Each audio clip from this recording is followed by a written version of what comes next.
Yeah, Um, I've been piecing that all together, using your training, because I would say it was this time last year I didn't believe so much in past lives.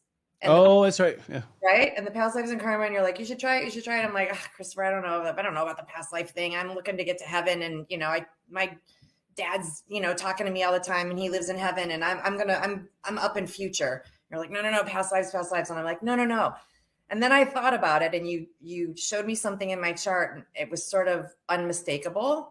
So I was like, okay, I'll do past lives in karma. Amazing program, highly recommend that. If you guys haven't done it yet, you should do it if it's available. Thank you. So yeah, absolutely. And so when I did have an injury just before Christmas, I fell down the stairs, pretty bad fall, and immediately I could tell that it was old. And I don't need to go into all the details about it, but I used to always be afraid since I was a little kid of guillotines. What? I've never seen one. What the heck? Like this is like an irrational fear. That's what before we knew about past lives. This is an irrational fear. And this injury that I had falling down the stairs, I had pretty badly damaged my neck and my head. And the doctor that I went to was like, you should be careful. You could decapitate yourself. And I was like, who says that? Yeah, a doctor must Right? ask. What the hell? And he was using that phrasing to alert me, because he's like, I gotta be careful with you. You know just enough that you're gonna go home and try something, because I'm a body worker. And I don't want you fraying your spinal cord and like paralyzing yourself. I need to alert you, like, don't go home and screw around. And he was right. I would have probably gone home and like tried a maneuver or something.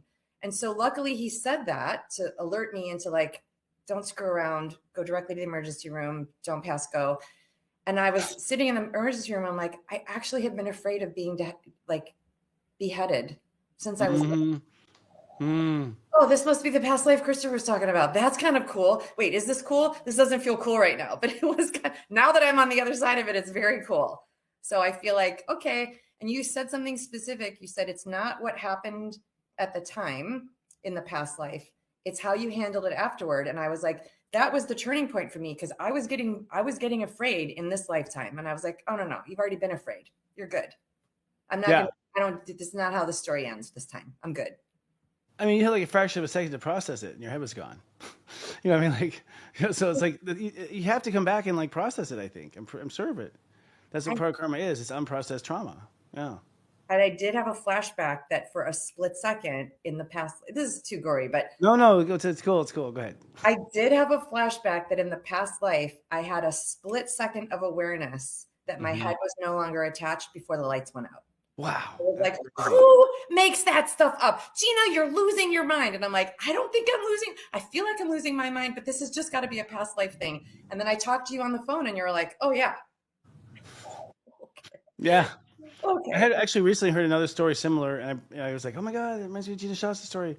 But I can't remember what it was, but similar thing where they had like, they cut their head off. Their head was cut off, but it was I think it was one of these, it was before guillotines, and you had to work to hard labor to cut off a head. And, but they too also had the same memory of like, they felt it cut off and they're like, huh. And then they're gone, like, it's like, huh. And they said there was no pain.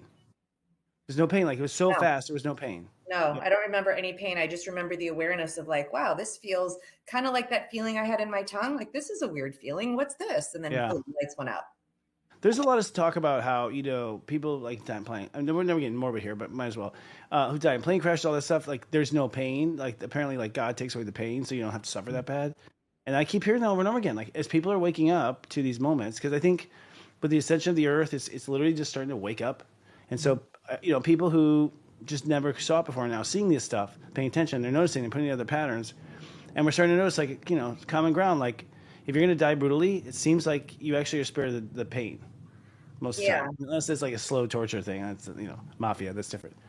Yeah. And I hear you that, God takes away the pain. And I also believe that God made us so that we are the embodiment. And so we're also doing that too. We're not like helpless to some source outside of us. We are the source. We are the source. So we're taking care of it too. Again, like, be friends with your body.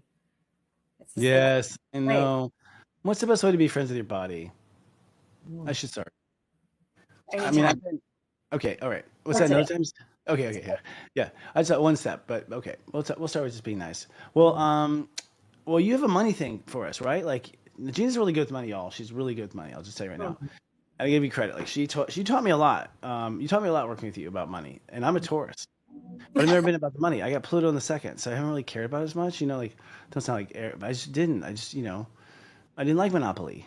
I didn't like owning all boardwalk. You know, like it just wasn't fun as a kid. But she taught me some shit, and I was like, oh, that's how you do it. Mhm. So what is your money types mini course? That's cool. Yeah, I thought it would be fun for light workers because we all get to find our value and make enough money and, feel good about that. And one of the first places I run practitioners who are in my training program through is the money type course. And so the money type is how you are in relationship to money. And most of us never even consider that. I didn't consider it for a while.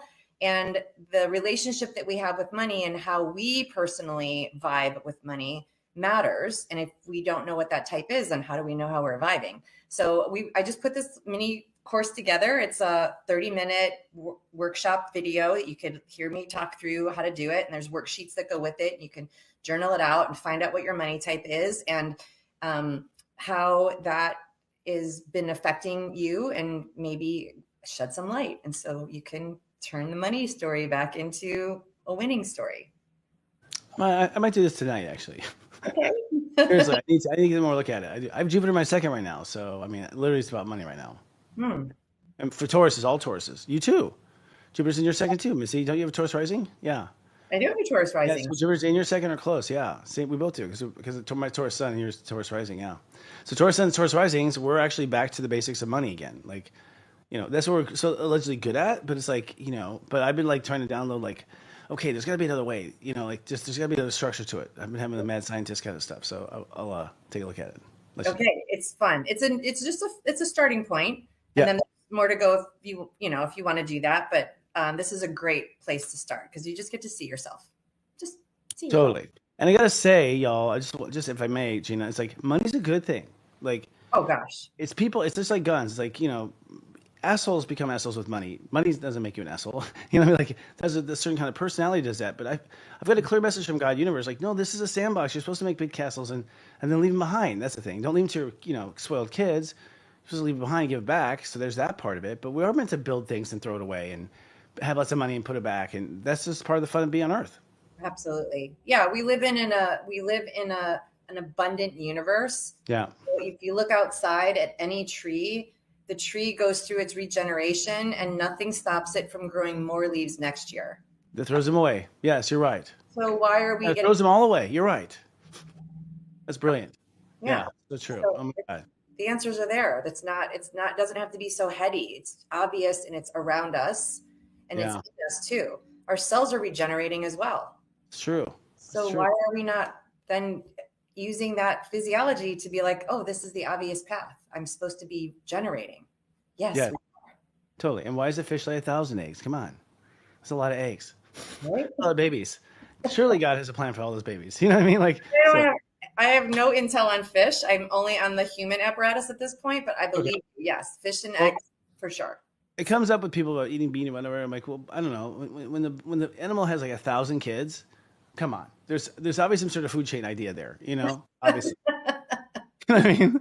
And one kid, maybe we shouldn't eat that animal, but whatever. So, well, Gina, it's been great to see you. You have to come back and play a game or something later in the year and do something fun. It'd be great I to would see you. love to. We could play an oracle game. Oh yes, come back for your oral deck. Oh my God, I'll totally get that thing together. I'm ready to sell it for you. Oh my gosh, the I'm crystal. ready to sell it for you. I think it'd be great. Yeah. I'm getting the first one, you're getting the second one. Yay! I want it signed. Yeah. Okay. I'm gonna have like a whole like bookshelf. No, All right. with your permission, I'll use it on Serious Joy, and maybe I'll start to pick up some patterns for you too with the steps. Well, my feeling is you could have a step on each card. It feels like it. Really? Feels like it. Just feels like it. I can help you with that. Okay. Excellent. Your guides will tell you. Yeah. Yeah. So. Okay, well, great. Everyone, Gina Schatz, check her out. She's totally worth the money, and she's worth the time, if you can't tell. So, and we love her, and she's always welcome here. She stepped on cancer. How do you not love that? So, see you next time. All right. Thank you so much, Christopher. Thank you, Gina.